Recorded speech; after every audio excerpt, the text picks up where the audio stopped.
After months of delays, the long-awaited findings from the corruption investigation into the former New South Wales Premier Gladys Berejiklian are being handed down.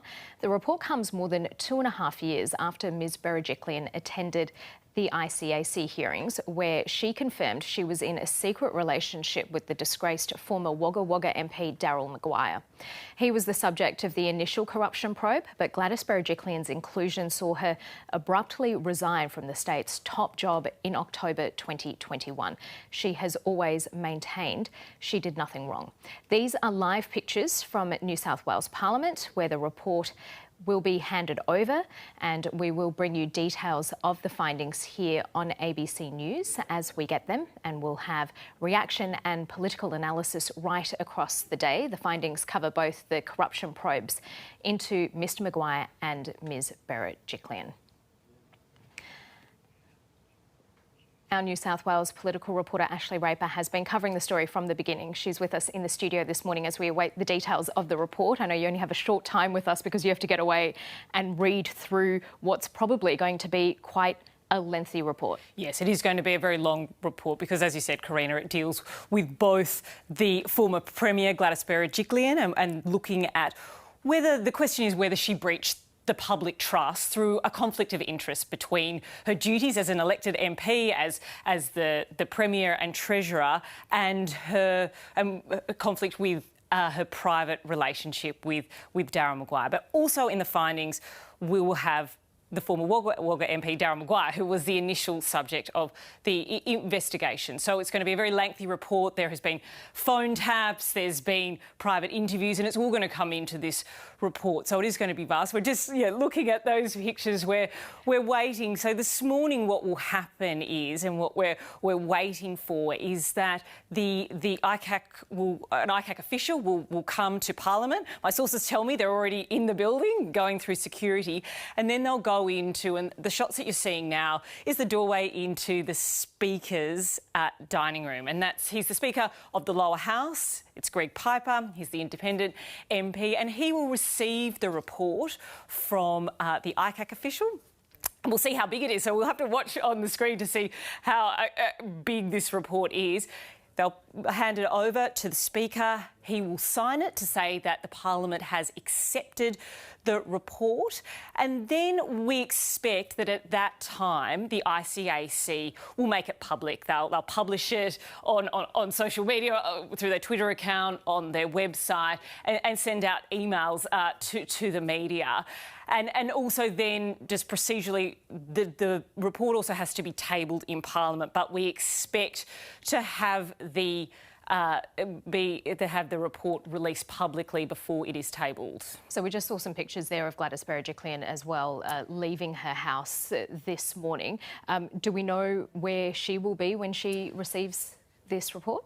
Well, she is now out of the public eye. She is a senior executive with the telco Optus. Not sure where she's going this morning. You'd expect that she's perhaps going to work as usual. We do expect to have a statement from Gladys Berejiklian today, that she will release a written statement responding to the findings. Those close to her say that will happen, but that is all that we will expect from Gladys Berejiklian today. It'll be interesting, just in terms of, her lawyers have gone back and forth, they've made submissions. So she will perhaps have a sense of what's in it, but not the full findings which are handed down today. And just for our viewers who might be unfamiliar, this has taken a really long time for this report to come out. There have been several delays. What's been behind those delays? Look, the ICAC has copped a lot of criticism about the length of time, and the ICAC has said that this was a very complex matter. It was effectively two investigations. It started with Daryl Maguire and the corruption probe into him, and then it extended a year later to include Gladys Berejiklian. So it's got two separate investigations that they're doing, but there's a lot of evidence, the separate hearing. So that's what the ICAC has said to justify this delay in time. but it has been criticised for it because it's been almost 3 years since Gladys Berejiklian first took the stand, where there was that bombshell evidence and that it was exposed that she was in a secret relationship with the former Wagga Wagga MP Daryl Maguire. But it wasn't until a year later, so in October 2021, when we were in the midst of the lockdown in New South Wales during COVID, that the ICAC announced that they were extending the investigation to include the then Premier Gladys Berejiklian. She abruptly resigned. She resigned within the hour, and then hearings were held at the end of 2021. So it's taken almost 2 years to get to this point. Now, the opposition leader, Mark Speakman, has been quite critical of the ICAC. But really, there's a consensus. The Premier, Chris Minns, as well, has agreed this has just taken far too long. In fact, Gladys Berejiklian's political ally and friend Matt Keane came out ahead of the report being released this week, saying he wrote to the ICAC. Yeah, and said that this was a political lynching, that this has taken too long, that perhaps we should look at reforms to the ICAC, that these investigations should happen privately, that there shouldn't be public hearings and people involved, and it shouldn't be made public until they release the findings. Now, there seems to be no political appetite from either the opposition leader or the Premier in New South Wales, but what they have agreed to now, that there will be changes to the ICAC legislation, and the ICAC is governed by an act that came from Parliament. It was in fact set up by the Greiner government all those years ago. And what they will plan to do now is to amend the legislation that the ICAC has to set timeframes for when they will hand down findings, and they'll have to publish those findings in the hope that they'll perhaps adhere to those timeframes, and if they don't, then they'll have to explain why. The opposition suggested it should perhaps be 6 months. That's perhaps what they do in the court, but then it also becomes a resourcing issue as well. And we know that there has been a bit of a fight with the former government and the ICAC over funding. So there will be look at resourcing too, but there will be a change coming for the ICAC just over the timing, because look, there has been a lot of criticism and a lot of pressure on the ICAC over this. We'll see. It is going to be a long report. We know when we see it that there will be a lengthy report, but whether that justifies the delay in time and why they have been so slow, we'll just have to see. And Chris Minns, the Premier, says he will look at that and then make decisions. I know I need to let you go so that you can pore over this report. Do we know yet whether that has been handed over? Or no, at this stage, through those doors I've been looking at the screen. We have a live shot in the studio here. We can see it on the corner there.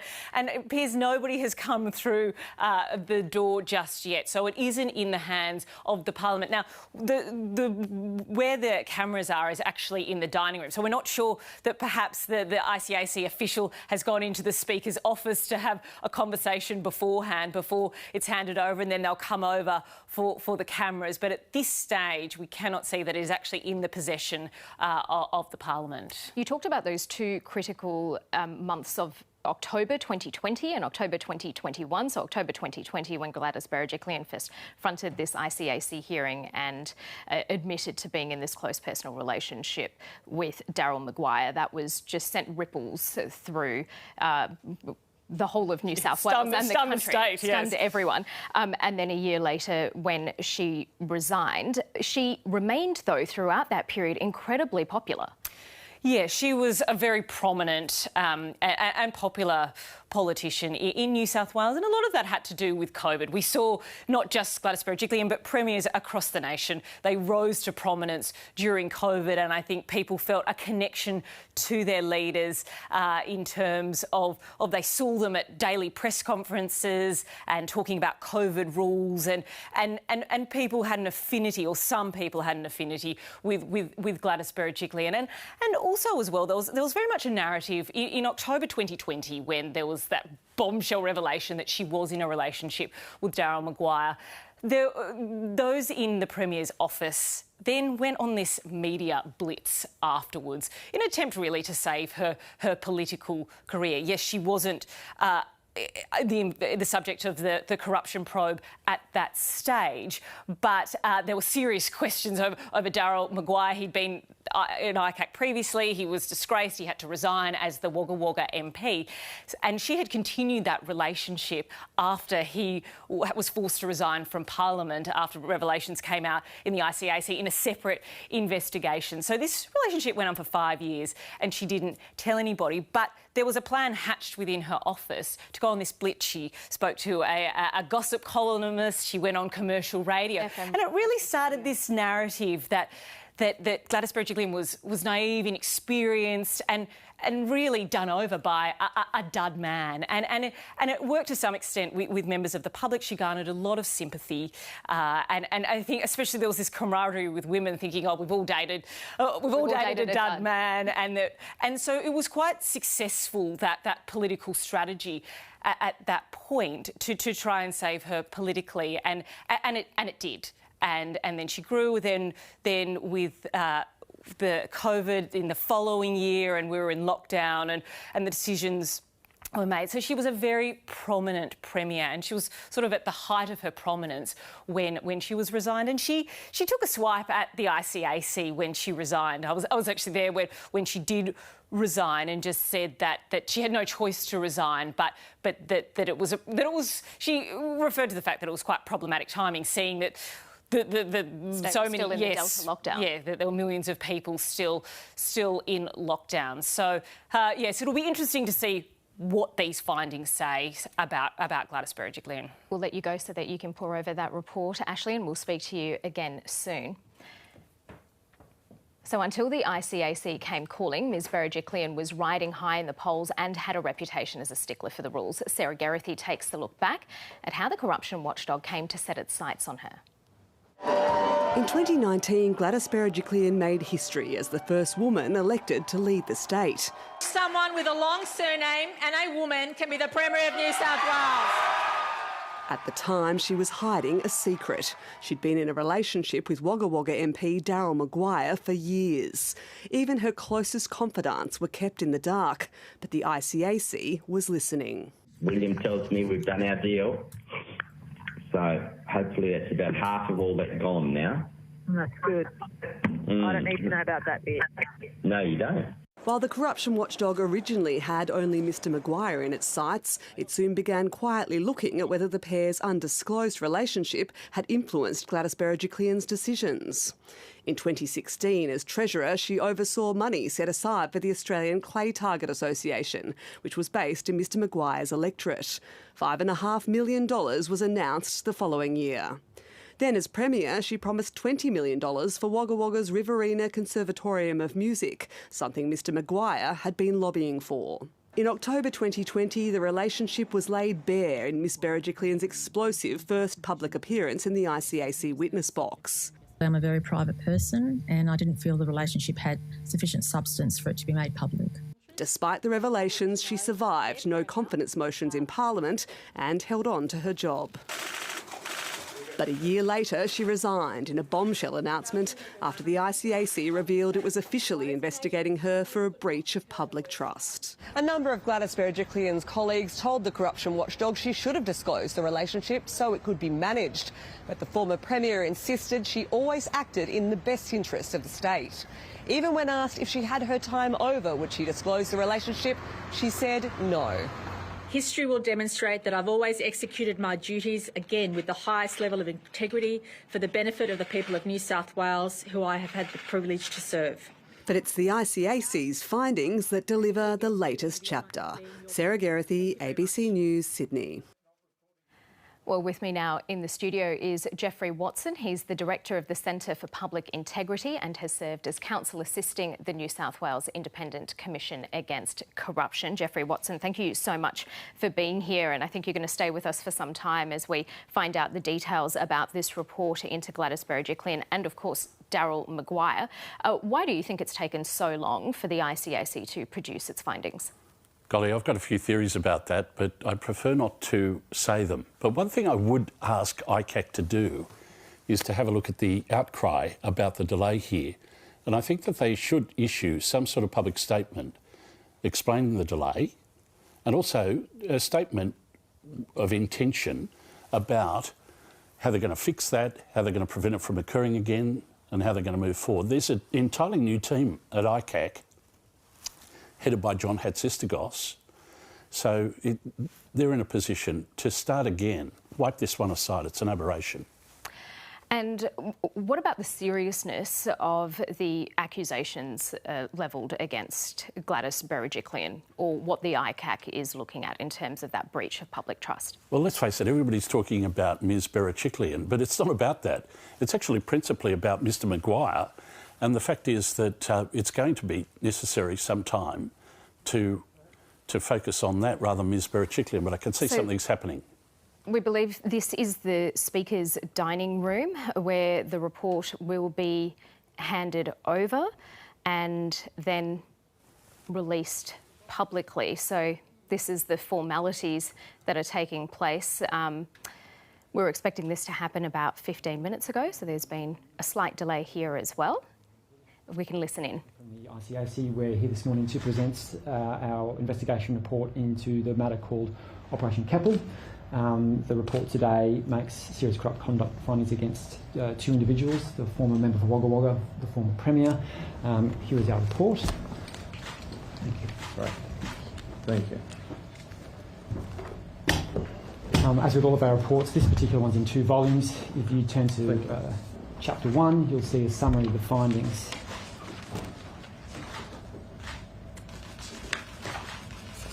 The summary appears at page 11. Page 11? Yeah.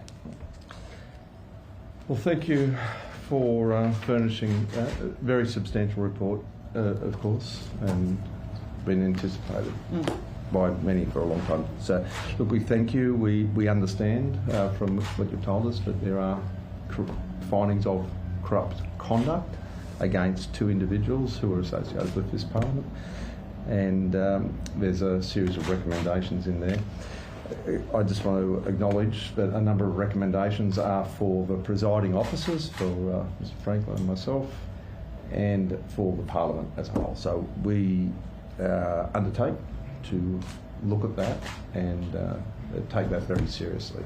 So we will do what we can. So thank you for that. But our job right now is to agree to allow this to move ahead to Thank you. in the public interest.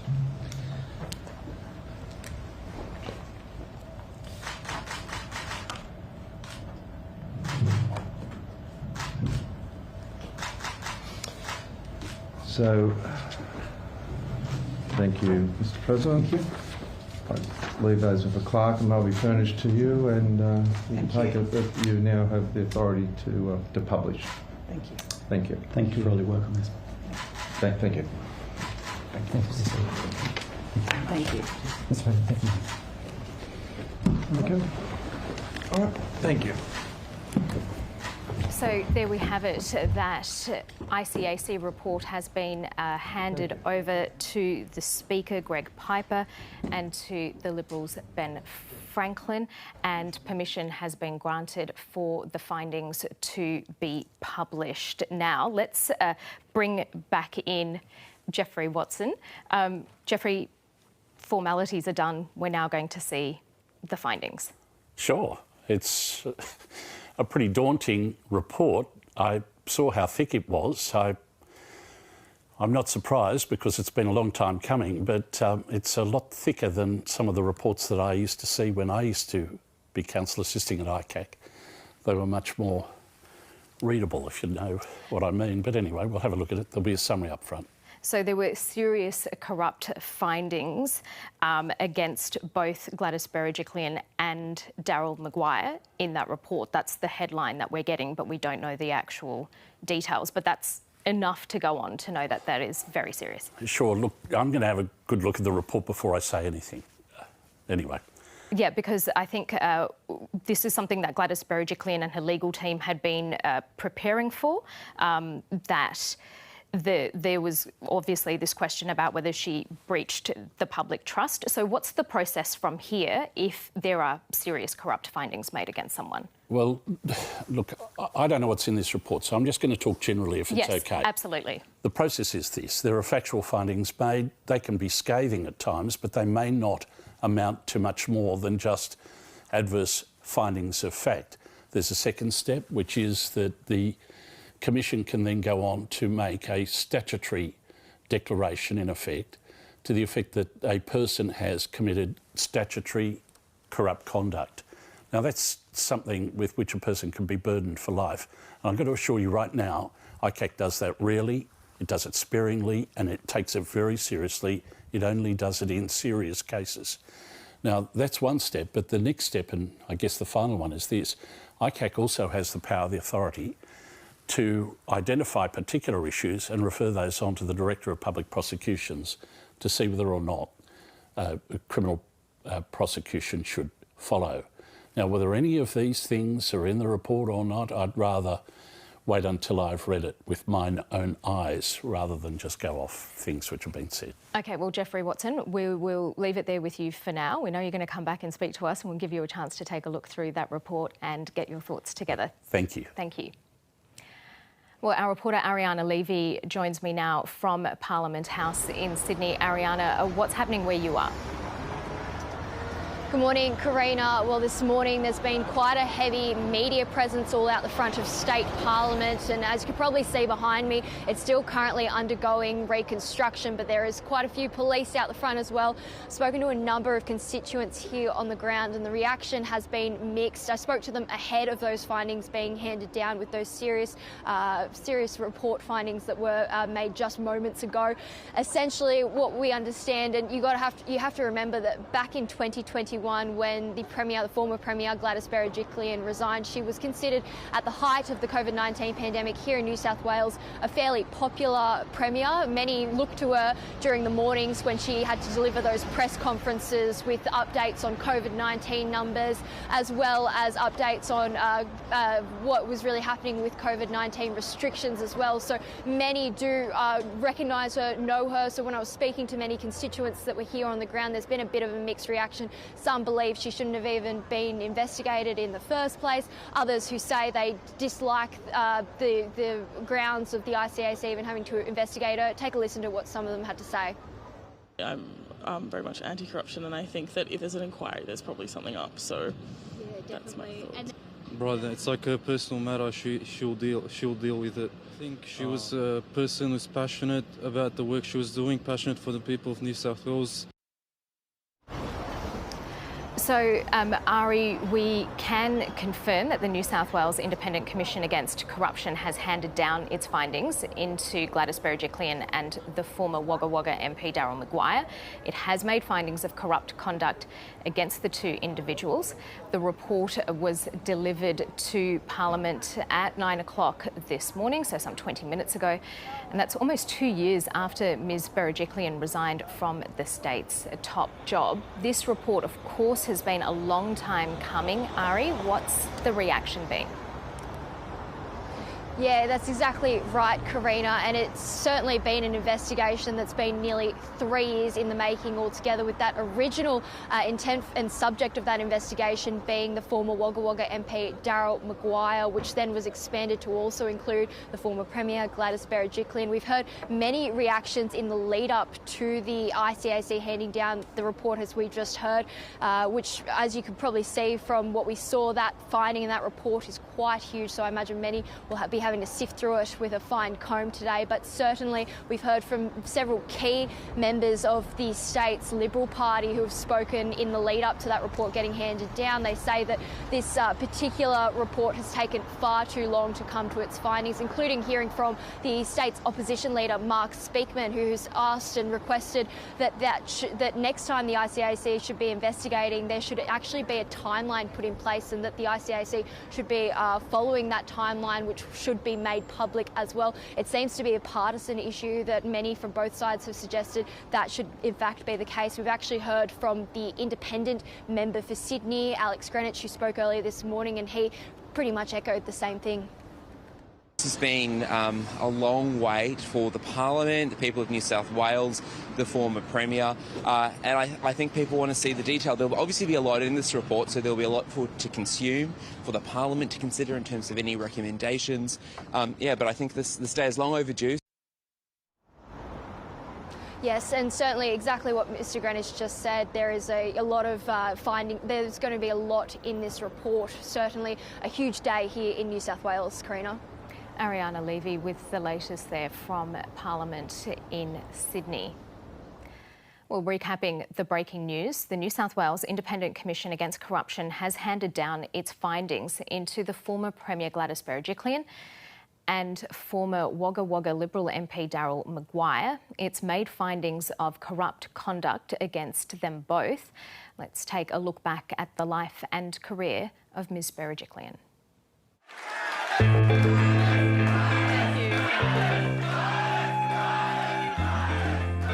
From one of the most powerful people in Australia to the political scrap heap, a lot can change in politics. It pains me to announce that I have no option but to resign from the office of Premier. A self-confessed goody two-shoes, Gladys Berejiklian was born in Manly to Armenian parents. Politics was a huge part of Gladys's life. Went straight into the Young Liberal movement, became the state president and worked in Peter Collins' office before challenging for pre-selection. She went on to become a Commonwealth Bank executive, but changed courses in 2003 when she ran for Parliament in the seat of Willoughby on Sydney's North Shore. North Shore's full of them. There's Joe Hockey, John Howard, Peter Collins, Brendan Nelson. If you're a member for North Shore federally or state, you were expected to be in the cabinet. She had a great group of economics, and I always thought she was going to be a future treasurer. I didn't envisage that she'd be premier. Rising through the coalition's ranks, she was widely seen as a safe pair of hands during the 2010s, as a loyal minister under Barry O'Farrell and a treasurer under Mike Baird. And I want to do what I shouldn't do, which is single out one person who through this campaign has worked tirelessly, has communicated effectively on top of her existing significant job. I want to thank Gladys Berejiklian, our campaign spokesperson.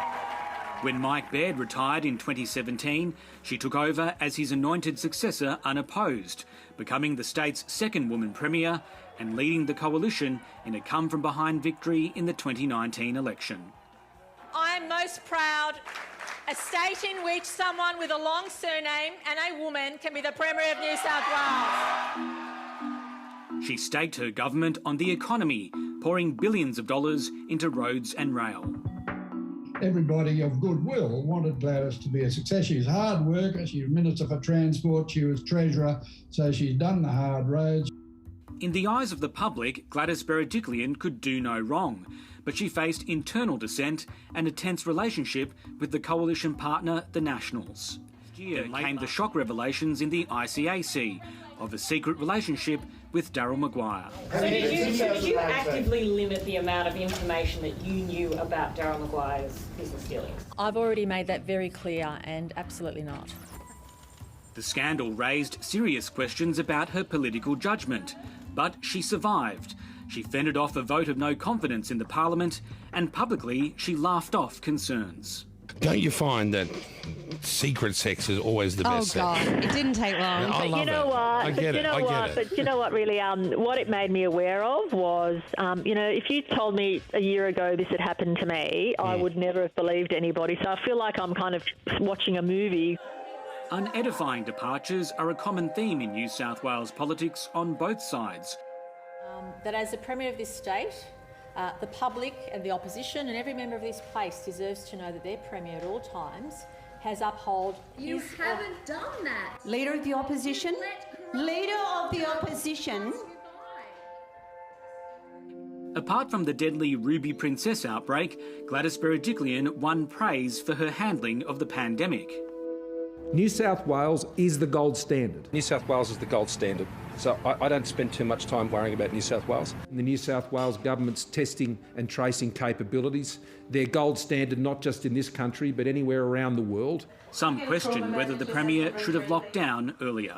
Thank you again for giving me the honour of being your Premier. Thank you very much.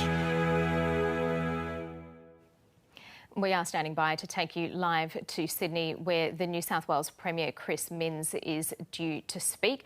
It's at an event with the Prime Minister Anthony Albanese. They've been with the Sydney Swans AFL club, and they are both due to speak shortly. We know that Chris Minns this week has agreed with the opposition leader Mark Speakman and the former Minister Matt Keane, who have criticised the delay in this ICAC report coming out.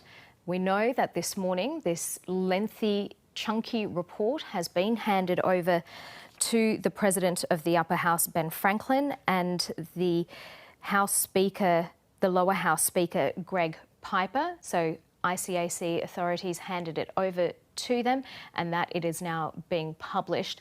The findings of it are that there were serious corrupt findings against Gladys Berejiklian and Daryl Maguire, the details of which are yet to be released.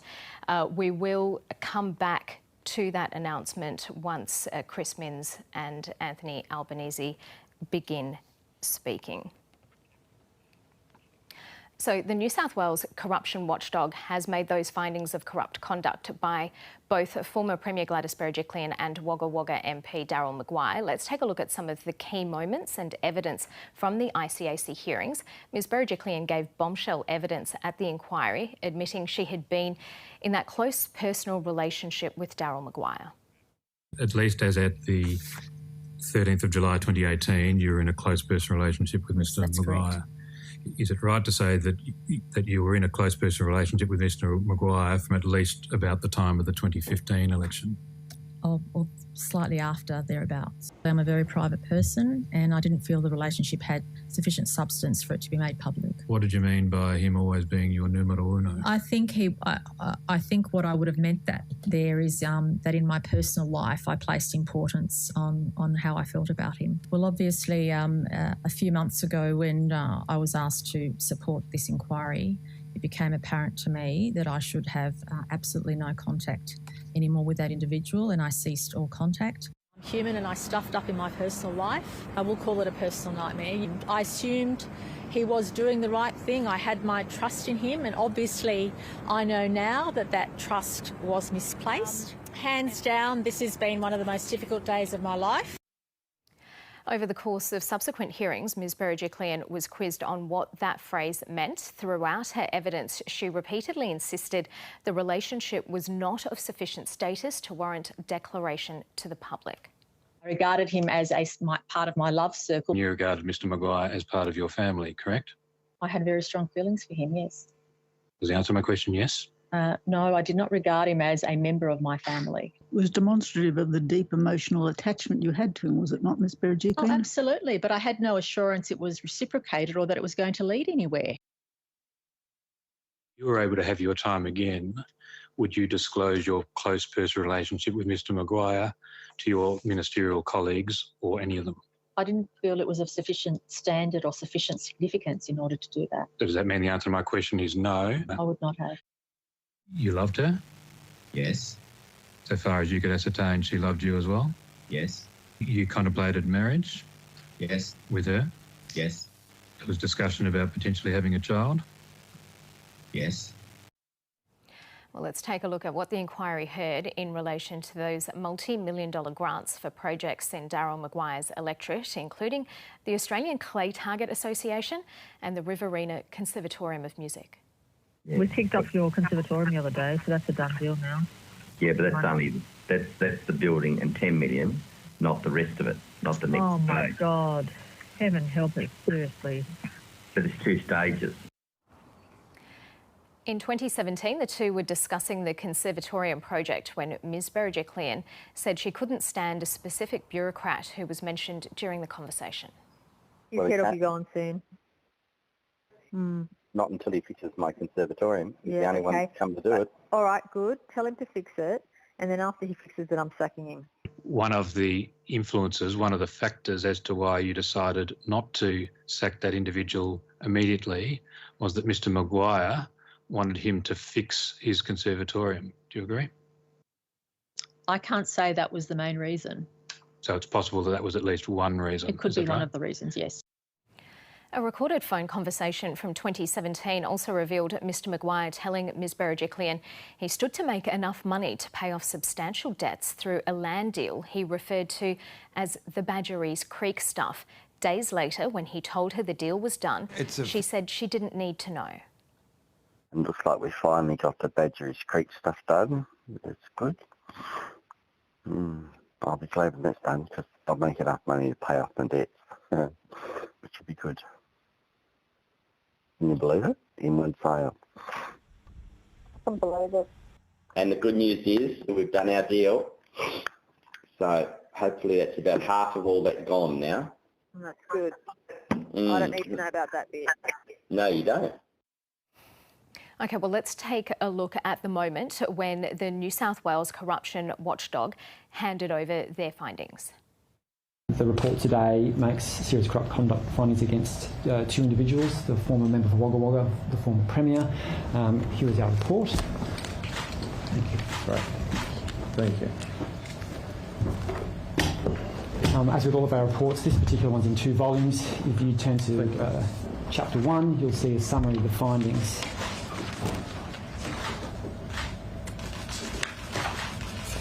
The summary appears at page 11. Page 11? Yeah. Well, thank you for furnishing a very substantial report, of course, and been anticipated by many for a long time. So, look, we thank you. We understand from what you've told us that there are findings of corrupt conduct against 2 individuals who are associated with this parliament. And there's a series of recommendations in there. I just want to acknowledge that a number of recommendations are for the presiding officers, for Mr Franklin and myself, and for the Parliament as a whole. So we undertake to look at that and take that very seriously.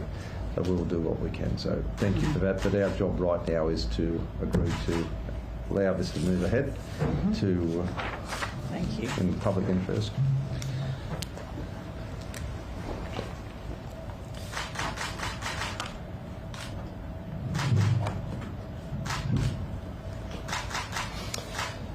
So, thank you, Mr. President. Thank you. I leave those with the clerk and they'll be furnished to you, and you can take it that you now have the authority to publish. Thank you. Thank you. Thank you for all your work on this. OK, so that was the handing over of the report to Ben Franklin, who is the leader of the Upper House in the President of the Upper House, rather, in the New South Wales Parliament, and to Greg Piper, who is the Speaker of the Lower House in New South Wales. There were 2 chunky volumes there, so a significant report that the parliamentarians will need to go through, as well as reporters, to try and find exactly what is the findings against both Gladys Berejiklian and Daryl Maguire. We know that there are serious corrupt conduct findings against the both of them. And what we can do now is take a look at that moment that Gladys Berejiklian announced her resignation as the New South Wales Premier. That was in October 2021. In all the decisions I have ever made as a Minister or as Premier of New South Wales, my first consideration has always been the well-being and welfare of the people of this state. I state categorically I've always acted with the highest level of integrity. History will demonstrate that I've always executed my duties, again, with the highest level of integrity for the benefit of the people of New South Wales, who I have had the privilege to serve. As the leader of the New South Wales Government, I have expected the highest standards of myself and my colleagues. I have made it clear on numerous occasions that if any of my ministers were the subject of allegations being investigated by an integrity agency or law enforcement, then he or she should stand aside during the course of the investigation until their name was cleared.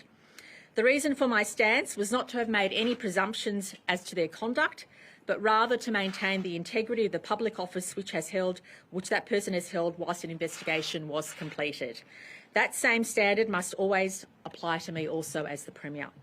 However, standing aside is not an option for me as the Premier of New South Wales. The people of this state need certainty as to who their leader is during the challenging times of the pandemic.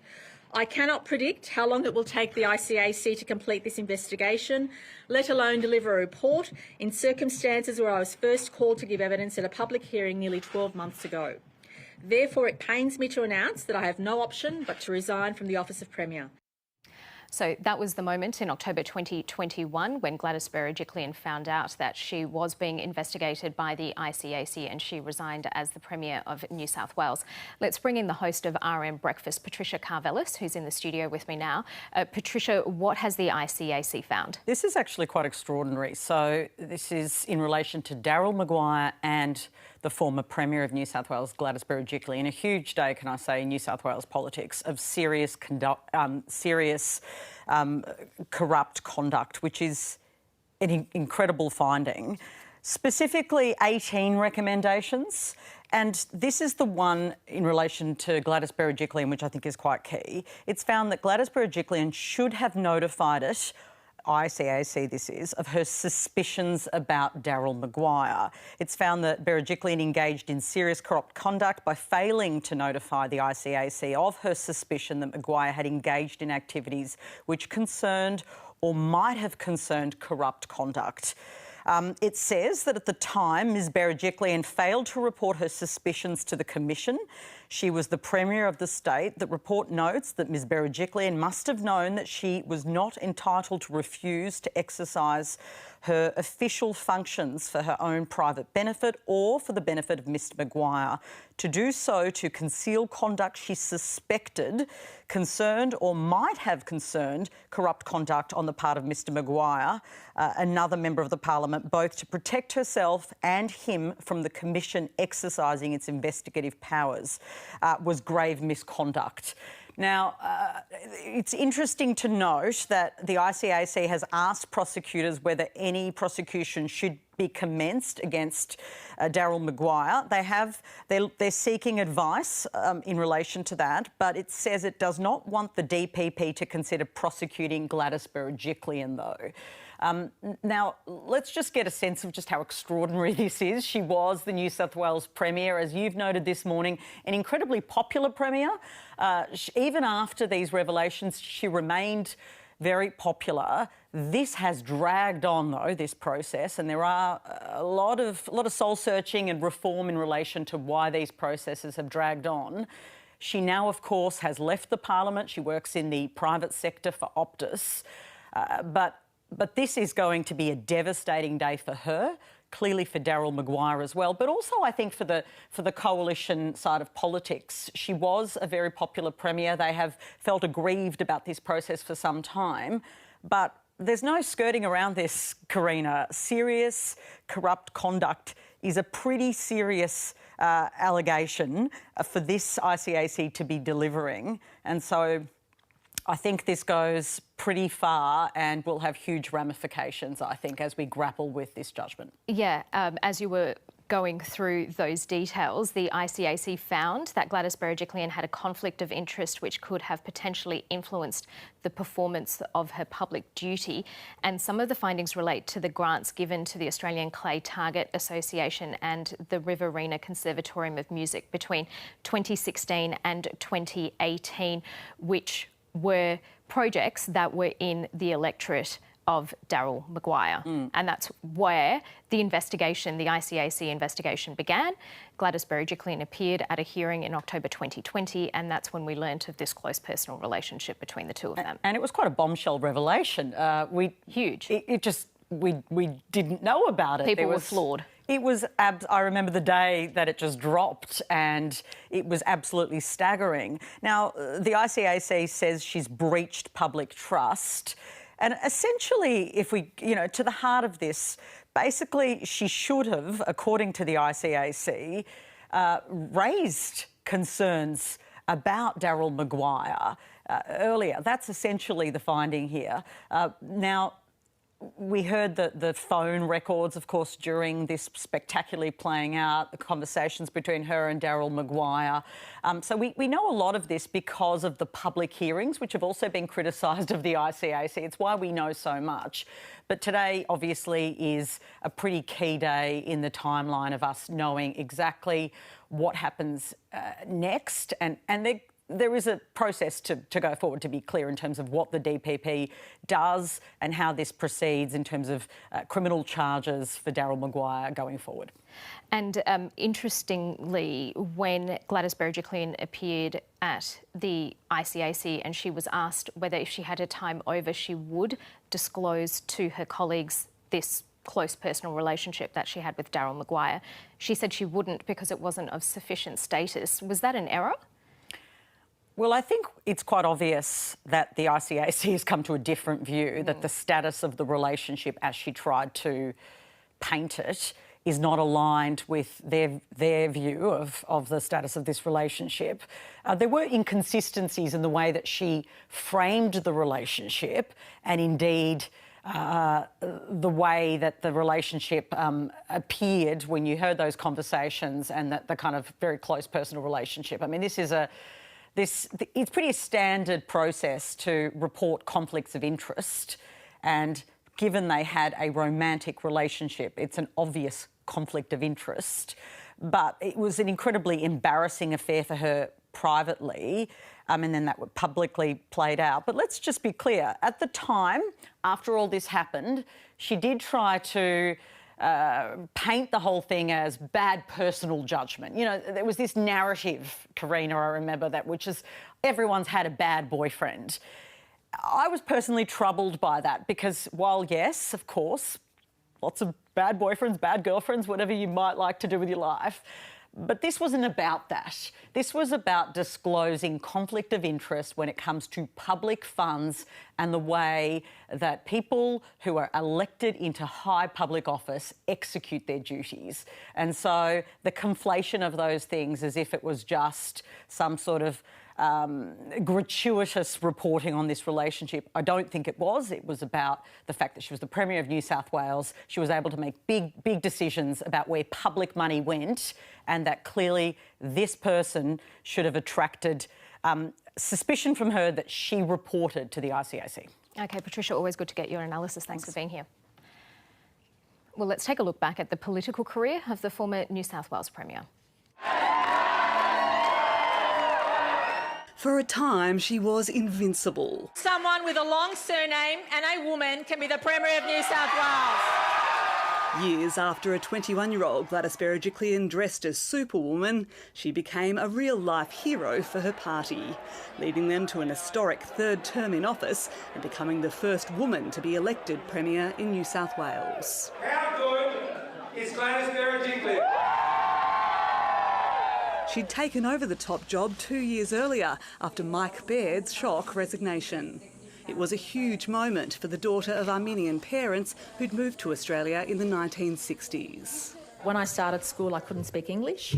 I remember my mother said to me, don't worry if you don't really understand what the teacher says, put up your hand and have a go. Gladys Berejiklian had been school captain, president of the Young Liberals and a Commonwealth Bank executive before Parliament came calling in 2003. She scraped over the line by just 144 votes to win the seat of Willoughby, before rising to the opposition front bench and being appointed Transport Minister when the Coalition swept to power in 2011. It's Kerry O'Brien here. Can you hear me? I can, Kerry, and I'm only going to talk to Gladys. Are you OK with that? As Minister, she introduced the Opal card. It's good to hear all the beeps, Opal man. And oversaw complex and sometimes controversial projects. When Barry O'Farrell resigned over a bottle of wine, Gladys Berejiklian passed up a shot at the leadership, instead becoming the state's first female treasurer. By the time she replaced Mike Baird as Premier, the Coalition brand had taken a beating. No false amalgamations! And she wasn't afraid to backflip on the policies causing it the most pain. Hand on heart, as a member of the government who took that decision, I feel we could have addressed that issue differently. Her popularity with voters soared in times of crisis as she steered the state through its worst ever bushfire season and a global pandemic. New South Wales is the gold standard.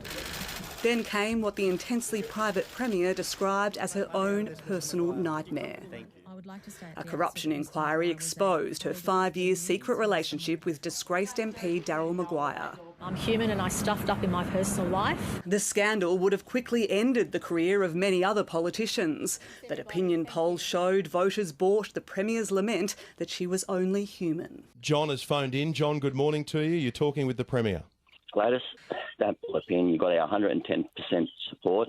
Thank you again for giving me the honour of being your Premier. Thank you very much.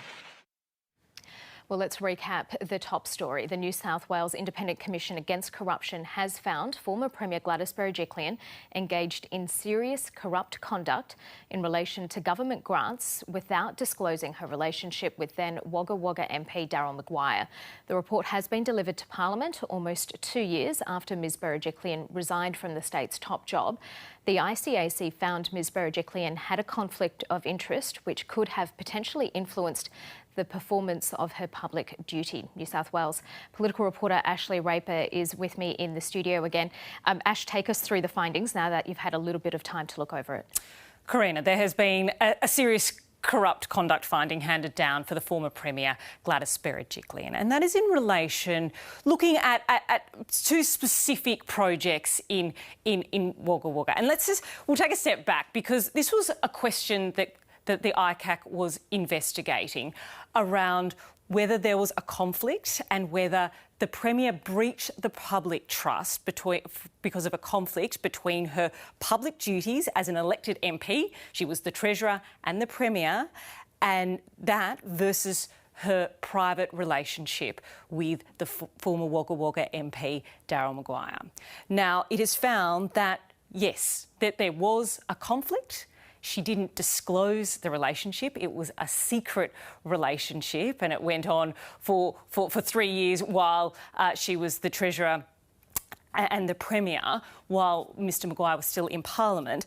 And it found that he could have objectively had the influence the performance of her public duty because she was in charge of directing funding and it's public money. And this is in relation to specifically the Clay Target Association in Wagga Wagga and the Riverina Conservatorium. And the ICAC has found that Gladys Berejiklian engaged in serious conduct with her dealings and directing funds and grant money to those two organisations and those two projects in particular, and also detailed the steps that she went to, that her office got involved, and essentially there was a conflict of interest there. Now, it is important to note that there is an ICAC Act that is set by the Parliament, and that details what constitutes corrupt conduct. So this is all in legislation, and this is a point. And up against that piece of legislation, the ICAC has found that yes, Gladys Berejiklian engaged in serious corrupt conduct. This Operation Keppel started as an investigation into Daryl Maguire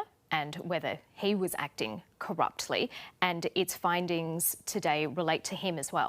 Yes, and he started this whole investigation by the ICAC, and he's also been found to have engaged in serious corrupt conduct. In particular, misconduct, that he improperly used his office to benefit his own personal company, Gateway International, which was part of a cash for visas type system.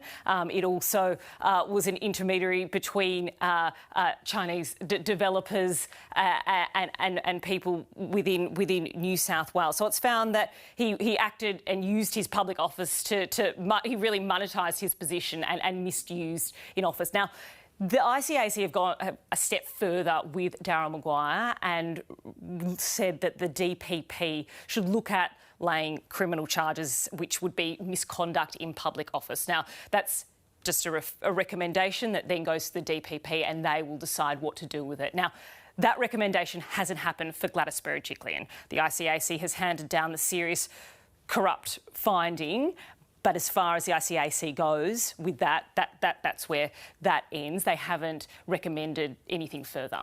And so what would the next steps for Gladys Berejiklian be? We know that she had reportedly engaged a legal team to look at what avenues she would take after this report was handed down. Yes, we're expecting a statement from Gladys Berejiklian which will outline what she will do.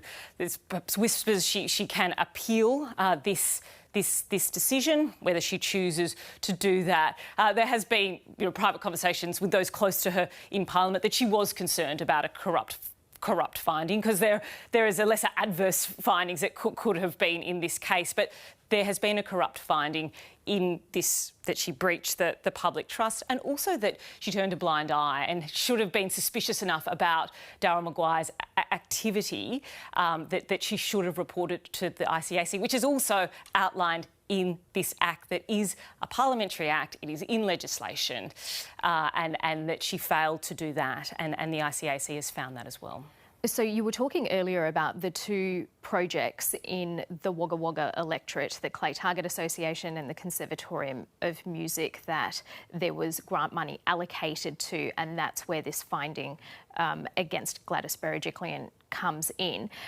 What did the report say about, in particular, that one conversation that they were having about a land deal near Badgerys Creek? That was the one where she said, I don't need to know about that. Yeah, and that relates to Daryl Maguire and his business dealings with his firm that he was pretty much a silent director of, Gateway International, and that's perhaps played into that finding. I haven't got through the whole report, it's a very lengthy report, but that perhaps relates to the finding around that she should have been suspicious around that he was perhaps engaging in corrupt conduct, which the ICAC has now found that to be the case. So in terms of the projects for Wagga Wagga, the ICAC has detailed, very much gone through the steps of what Gladys Berejiklian did and what her office did to promote this project, and they were detailed in the hearings as well. That she made sure it was on the agenda. She chaired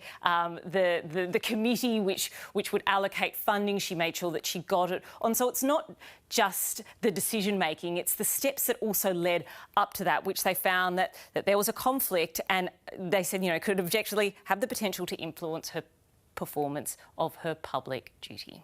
Ruth McCall, who put this report together, it was due some months ago, but then it got delayed until now. Have we heard anything about why it took so long for the report to come out?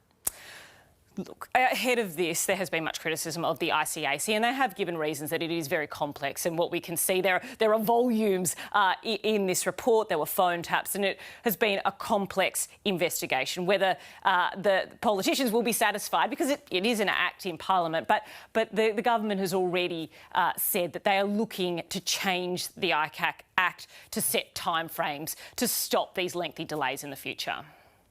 OK, well, Ash Raper, our New South Wales State political reporter, thank you so much for taking us through those details. Viewers on ABC television are leaving us. You can, of course, keep up to date over on the ABC News channel.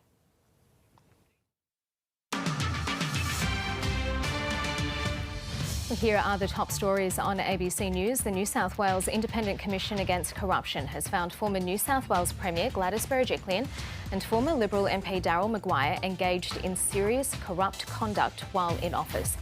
It comes almost 2 years after Ms Berejiklian resigned from the state's top job. Mr Maguire was the original subject of the probe, but it was expanded to examine whether the former Premier breached public trust after revelations of a secret relationship between the pair.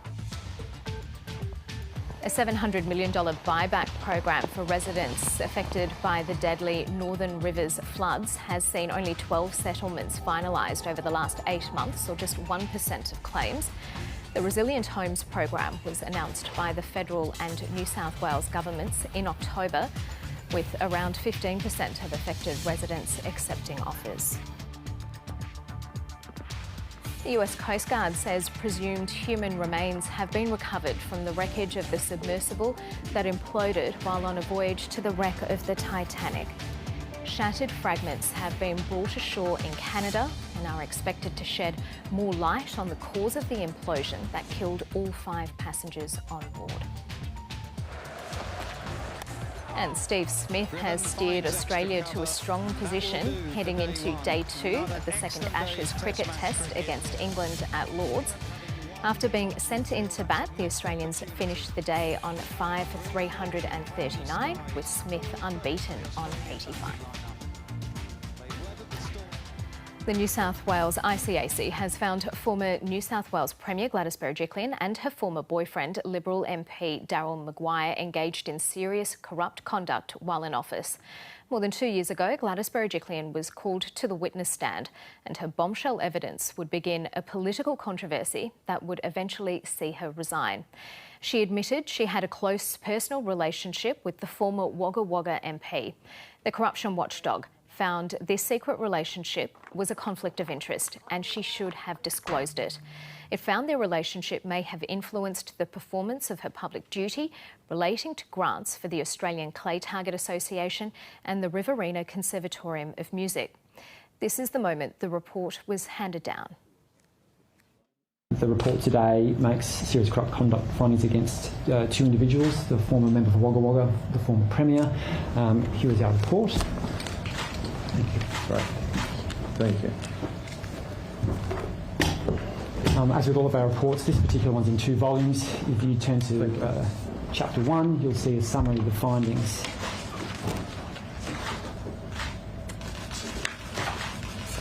The summary appears at page 11. Page 11? Yeah.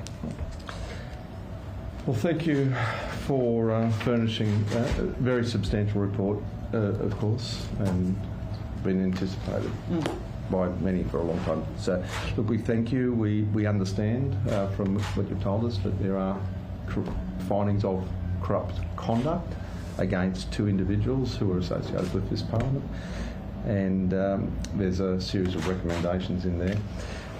I just want to acknowledge that a number of recommendations are for the presiding officers, for Mr Franklin and myself, and for the parliament as a whole. So we undertake to look at that and take that very seriously.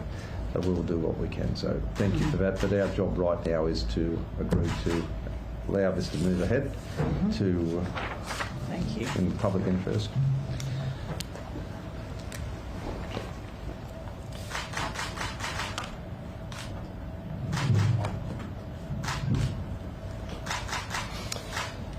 So, thank you, Mr President.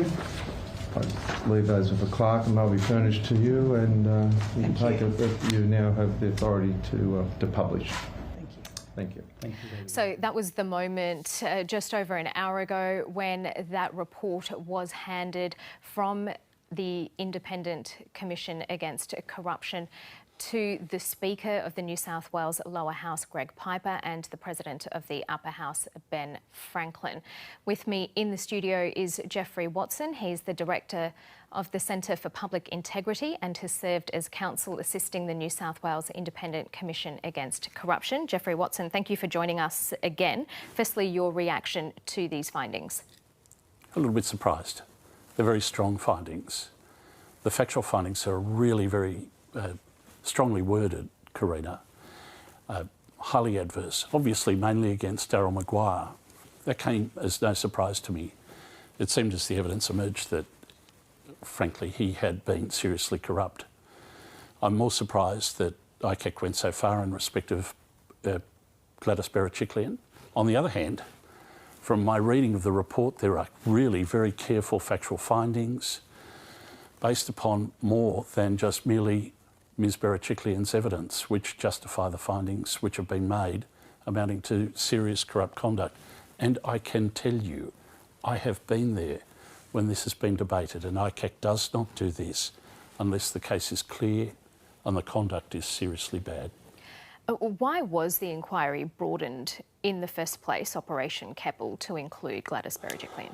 Well, I think that it was almost by accident. They had legal wiretaps on Maguire and they listened in, and people at ICAC discovered that there was this discussion between him and Ms Berejiklian. And once they heard what had been exchanged between the two of them, especially that conversation in which Ms Berejiklian said, this is pretty bad, said, listen, I don't need to know about that. That was in relation to the Badgerys Creek land deal that he was telling her about that would help him clear his $1.5 million of debt. And that was one of the phone taps that was played in that hearing where she says, no, I don't need to know about that. Yes, it seemed to me that once ICAC had picked up on that, there was at least an argument that the Premier was actually treating a serious matter with willful blindness, just deliberately treating the matter as though it wasn't occurring, and just, I thought that was very serious. At that point, I don't think ICAC had any choice but to broaden the inquiry. If they had failed to do so, it would have been wrong. And what's more, the person's position and their popularity with the people does not matter. It's got to be investigated. Was it appropriate to ask her about her personal relationship? Well, it had to be done, I'm afraid. It lay at the heart of it. I watched that part of the inquiry. I'm a bit of a nerd without a real life. I watched it all. And I can say this, Councillor Sisting was very, very delicate about that. He had to touch upon those issues. He did so delicately, and he did so, there was nothing prurient about it, but he did only that which was necessary. But you can see here, right at the heart of this, these findings, are the matters that Ms Berejiklian was aware of certain things because of a relationship with Mr Maguire, and because of that she became aware of matters which had occurred and then also acted partially to his benefit. And I'm afraid, I think it's quite clear, irrespective of public interest in the allocation of the funds down in Mr Maguire's electorate. So how do they intersect those phone taps that we heard and then these grants that were being investigated, the Clay Target Association and the Conservatorium of Music? How does it intersect to find serious corrupt findings against Gladys Berejiklian? Well, you see, it works at two levels. The first is the allocation of money like that, had there been no relationship of a personal nature between Ms Berejiklian and Mr Maguire, would have been bad enough. That's just classic old-fashioned pork barrelling, where you allocate funds where they're not necessarily needed and they will not necessarily be effective, just to acquire some sort of political advantage. Now, Ms Berejiklian was on the record saying that she didn't see much wrong with pork barrelling. To me, that is something which is wrong, it's bad, it should be stamped out, and when it happens, it should be exposed and corrected. But it gets worse. You see, because of the relationship between Ms Berejiklian and Mr Maguire, when allocating the funds there, she was acting in a way, again, partially to the benefit, in favour of Mr Maguire in circumstances where it would give to him a personal benefit, that is, retention of his seat. It would buy him votes, in short. So those two things just intersect with corrupt conduct, and ICAC's made the necessary findings. As I say, golly, the report's 400 pages long. I've had a glance at it, but I've looked at some of the findings and they look pretty strong, pretty tight, pretty well-founded to me. OK, there was no recommendation for Gladys Berejiklian to be referred to the DPP for any possible charges, but it's different for Daryl Maguire. Oh, yeah. Mr Maguire's conduct on the face of these findings certainly warrants that referral. Those sort of referrals are also made by ICAC only sparingly and only in serious, clear-cut cases. And the conduct associated with Ms Berejiklian is not really instinctively criminal in nature. You've got to understand that findings of serious corrupt conduct made by ICAC are in accordance with a statutory formulation, which is quite a bit broader than perhaps the public might think. So earlier we were talking about the personal nature of the relationship between the two and whether it was appropriate that questions were asked about that. Gladys Berejiklian did testify that if she had her time over, she still would not have declared the relationship to her colleagues because it wasn't of sufficient status. Was that an error on her part? Well, it was an error in the first place, and that evidence, I saw that evidence being given, and when I heard it, I thought, well, that's just incredible. You can make a bad judgment in the heat of a moment, in the heat of a relationship, but with cool, calm reflection, golly, everybody would see that there's something wrong with what she did. It disclosed a bit of intransigence on her part, I'm afraid. So what happens from here? Because there have been questions about the ICAC and the length of time it's taken to deliver this report, and whether there needs to be new rules about how long it takes to carry out these investigations. Oh, look, ICAC will have to have a long, hard think about that. I bet you they already have been doing that. There's a new regime in at ICAC, headed by John Hatzistikos.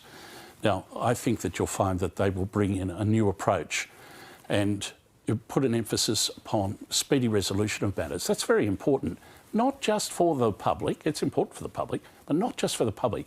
This has been pretty horrible, hanging over Ms Berejiklian's head for what, now nearly 2 years. Now, that's just wrong, and it's got to be done more speedily. Now, ICAC will have to have a look at this. They will have to, I believe, issue a statement explaining why it occurred and issue a statement of intent that they intend to correct and improve things. Not only that, they can expect some few tough questions at the Parliamentary Oversight Committee hearings. Should these hearings have been held in secret? Oh, golly. We're talking now. Look at the public interest in this, to know whether or not senior politicians have been misusing public funds, whether they've been engaging in conduct which, frankly, none of us would regard as appropriate or acceptable. Of course that's got to be heard in public, or otherwise it just looks as though there's a benefit.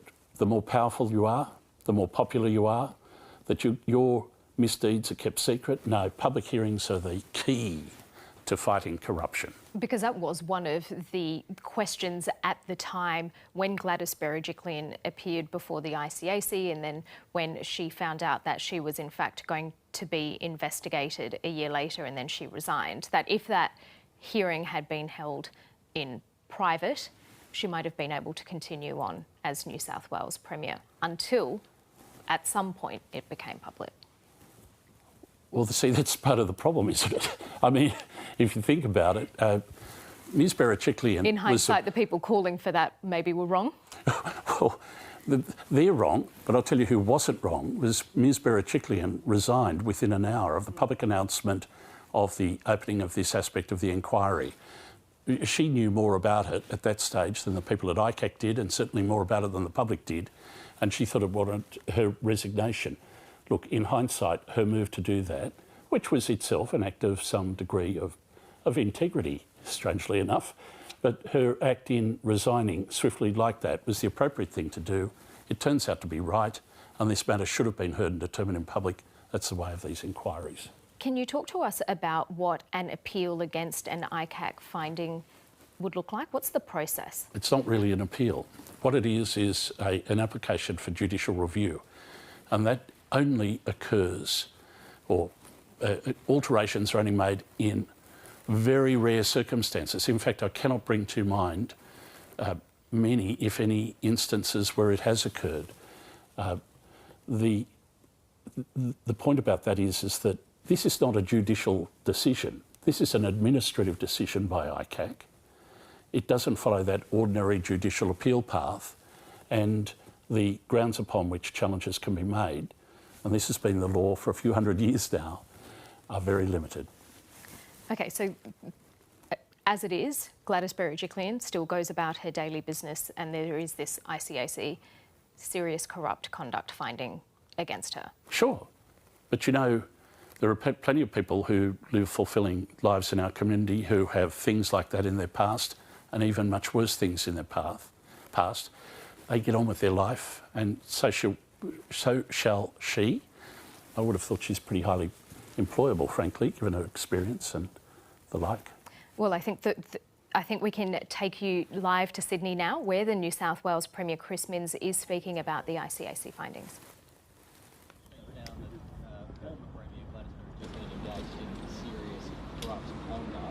What should happen now? Look, a couple of things I want to say from the beginning. Firstly, this report's taken way too long. I think that's been generally recognised across the political spectrum in New South Wales.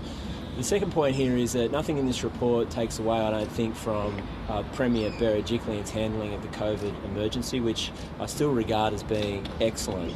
It's important, however, for all politicians in New South Wales and anyone in public life or positions of leadership to understand that we must manage conflicts of interest and, in particular, declare them.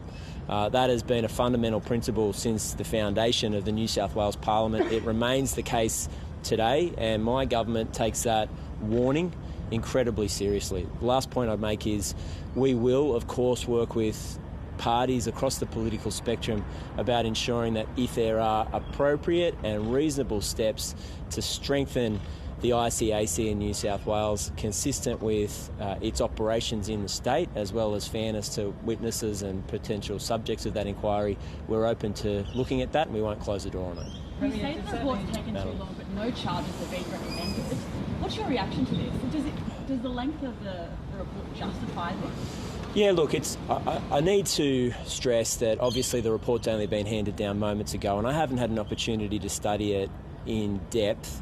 Obviously, the government will look at the recommendations that the ICAC has passed on to us, but I do want to make the point that it's been 2 years since the public inquiry took place in Sydney, in New South Wales, for the findings to be released. And if you're an official or a public servant that is the subject of an inquiry, to hold your life effectively up for years and years is just too long. So if there are changes that we can make to the ICAC Act in a bipartisan way or multi-party way to strengthen accountability and community support for the independent agency, then we'll do that.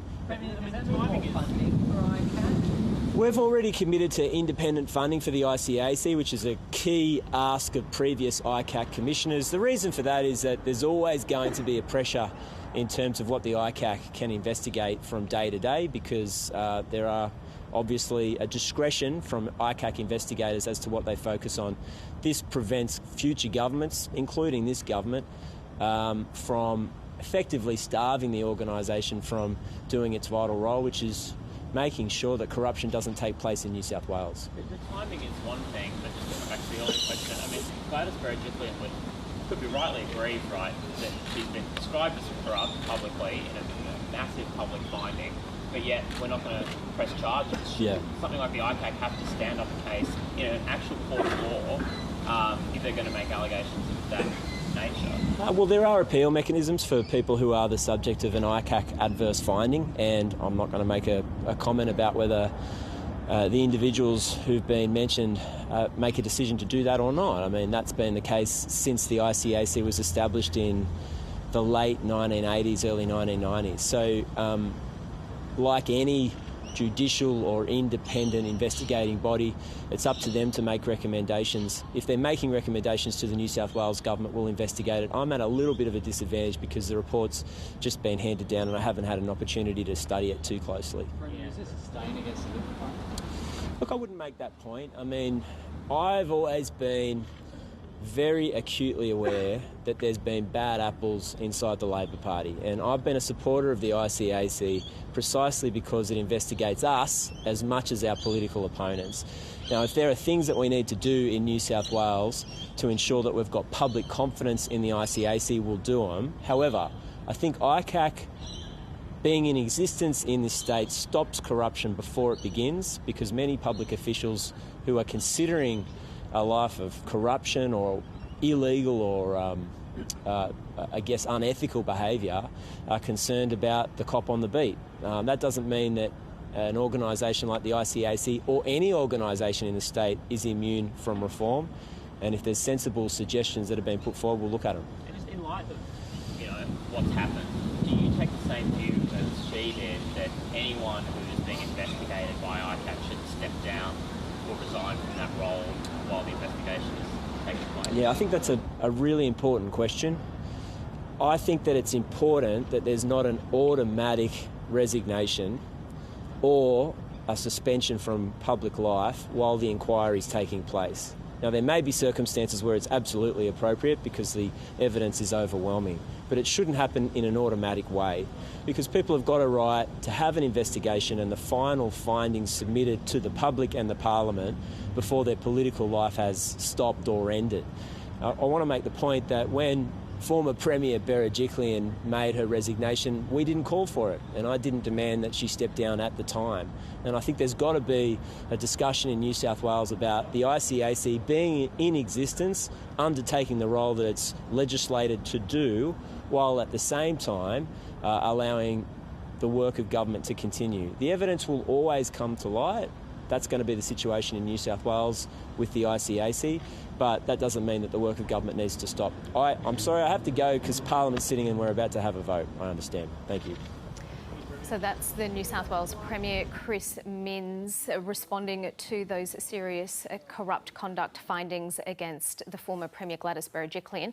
He says the report has taken way too long, and that has been generally recognised across the political spectrum in New South Wales. He went on to say nothing in the report takes away from Gladys Berejiklian's handling of the COVID emergency, which he still regards as being excellent. It is important, however, he said, for all politicians in New South Wales and anyone in public life or positions of leadership to understand they must manage conflicts of interest and declare them. He says he will work with parties across the political spectrum to ensure if there are appropriate and reasonable steps to strengthen the ICAC in New South Wales consistent with its operations, as well as fairness to witnesses and potential subjects of that inquiry. His government is open to looking at that. He also said it's important that there's not an automatic resignation or suspension from public life while such an inquiry is taking place. Well, with me in the studio is Jeffrey Watson, the Director of the Centre for Public Integrity, who's also served as counsel assisting the New South Wales Independent Commission Against Corruption. Jeffrey Watson, your response to Chris Minns' comments? Actually, I agree with everything he said. It seemed to me to be a sensible and moderate statement. He had words of praise for Ms Berejiklian, and that was appropriate. I might say this. You can introduce a statutory condition that ICAC should undertake its work speedily. I'm going to boast for a second. There's a provision of that kind in the Federal Act, which was, I think, introduced at my suggestion in light of this ICAC experience. But the problem with that is it's aspirational and it's difficult to enforce. But it should be introduced, I think, now. Also, when Mr Minns made a statement about ICAC is good because it prevents corruption, cop on the beat, was the expression he used. Actually, the public, and maybe even Mr Minns, don't understand that 50% of the good work done by ICAC is at a corruption prevention level. It's got an educative role, it's got a consultative role, so it deals with the public service and people dealing with the public sector, private people dealing with the public sector, to enable them better to recognise conflicts of interest, how to manage conflicts of interest, how to go about contracting. It issues reports from time to time. It holds classes and courses. And the thing is that that is an important part of its ongoing critical role in bringing about better governance in New South Wales. We know this is a chunky 2-volume report. You've only had a short period of time to skim through it. What will you go back and look for in its findings? What are you interested in finding out? Well, I will actually, and by the way, from what I've seen so far, it seems to be incredibly well detailed by references back to the evidence, whether it's oral evidence or documentary evidence. I will be interested to look at the way in which particular findings, factual findings, are tied to that evidence, and obviously linking those to the ultimate finding of serious corrupt conduct against both Mr Maguire and Ms Berejiklian. I mean, that's the sort of stuff that you look for. If you were, for example, advising Maguire or Berejiklian about their prospects of setting it aside, and I guess from a lawyer's point of view, that's where I'd be going to have a look straight away. OK, well, it's been a big day in Sydney, in New South Wales, in politics for Gladys Berejiklian and also for Darryl Maguire, with the ICAC recommending that the DPP look at criminal proceedings against him in relation to Operation Keppel. Jeffrey Watson, thank you so much. My pleasure. For being with us. Well, until the ICAC came calling, Gladys Berejiklian was riding high in the polls and had a reputation as a stickler for the rules. Sarah Geraghty takes a look back at how the corruption watchdog came to set its sights on her. In 2019, Gladys Berejiklian made history as the first woman elected to lead the state. Someone with a long surname and a woman can be the Premier of New South Wales. At the time, she was hiding a secret. She'd been in a relationship with Wagga Wagga MP Daryl Maguire for years. Even her closest confidants were kept in the dark, but the ICAC was listening. William tells me we've done our deal, so hopefully that's about half of all that gone now. That's good. I don't need to know about that bit. No, you don't.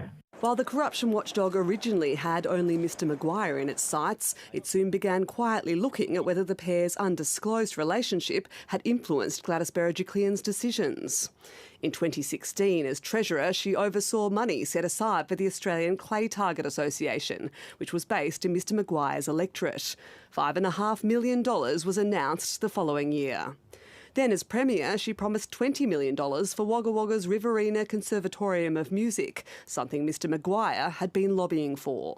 In October 2020, the relationship was laid bare in Miss Berejiklian's explosive first public appearance in the ICAC witness box. I'm a very private person and I didn't feel the relationship had sufficient substance for it to be made public. Despite the revelations, she survived no confidence motions in Parliament and held on to her job. But a year later, she resigned in a bombshell announcement after the ICAC revealed it was officially investigating her for a breach of public trust. A number of Gladys Berejiklian's colleagues told the corruption watchdog she should have disclosed the relationship so it could be managed. But the former Premier insisted she always acted in the best interest of the state. Even when asked if she had her time over, would she disclose the relationship, she said no. History will demonstrate that I've always executed my duties, again, with the highest level of integrity for the benefit of the people of New South Wales, who I have had the privilege to serve. But it's the ICAC's findings that deliver the latest chapter. Sarah Geraghty, ABC News, Sydney. So the New South Wales corruption watchdog has made findings of serious corrupt conduct against both former Premier Gladys Berejiklian and Wagga Wagga MP Daryl Maguire. The former Premier had been in a close personal relationship with Mr Maguire. Let's take a look back at the life and career of Gladys Berejiklian.